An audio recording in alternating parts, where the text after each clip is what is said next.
बिस्मिल्लाहिर्रहमानिर्रहीम। आज एक और हम इमोशनल स्टोरी के साथ और इख्तलाफात और जज्बाती कहानी के साथ आज हाजिर हैं और न्यू एपिसोड के साथ चलते हैं। न्यू स्टोरी का जायज़ा लेते हैं, पॉइंट ऑफ व्यू बताते हैं आपको कि क्या होगा और क्या नहीं है।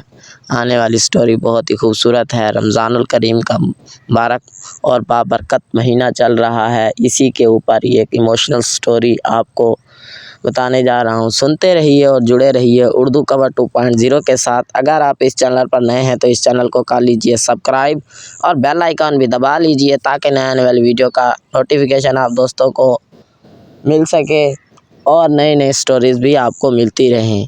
जैसा कि जानते हैं, रमज़ानुल करीम का बाबरकत महीना चल रहा है। रमज़ान की बाबरकत रातों में एक छोटा सा घर चिरागों की मध्यम रोशनी से जगमगा रहा था। अंदर बूढ़ी दादी जान, जिनकी कमर झुक चुकी थी और चेहरे पर वक्त की लकीरें नकश थी, अपने पोते अहमद के साथ बैठी थी। अहमद, जिसकी उम्र सिर्फ 10 साल थी, भरी नज़रों से दादी जान को देख रहा था। दादी जान ने रमज़ान में इतनी खुश क्यों हैं? दादी जान ने मुस्कुराकर इसके बालों पर शफ़क़त से हाथ फेरा। बेटा, ये खुशी नहीं, ये सुकून है। ये वो वक्त है जब हम अपने रब से करीब होते हैं। ये वो वक्त है जब हम अपने दिलों को साफ़ करते हैं और इन लोगों के लिए दुआ करते हैं जिन्हें हमारी ज़रूरत है। अहमद ने सर हिलाया, लेकिन इसकी आंखों में अभी भी सवाल था। लेकिन दादी जान, रमज़ान में कुछ लोग बहुत तकलीफ़ में होते हैं। इन्हें खाना नहीं मिलता, इनके पास घर नहीं होता।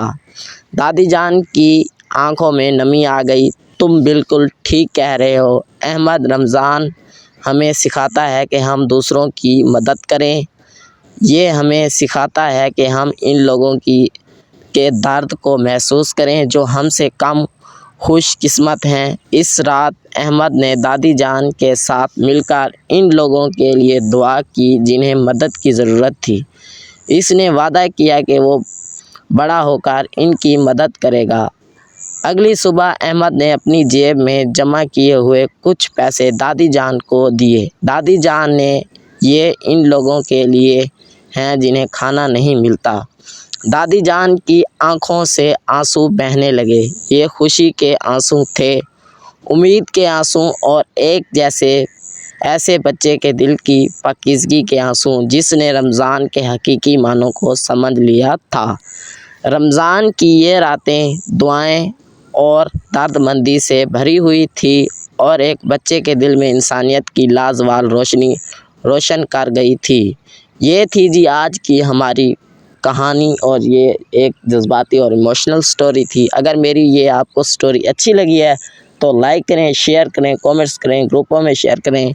अल्लाह ताला हम सबको दुनिया और आखिरत की तमाम खुशियाँ नसीब फरमाए। अल्लाह ताला हम सबको कामयाबी दे। अल्लाह ताला हम सबको अपनी फैमिली के साथ शाद और बाद रखे। Thanks for watching.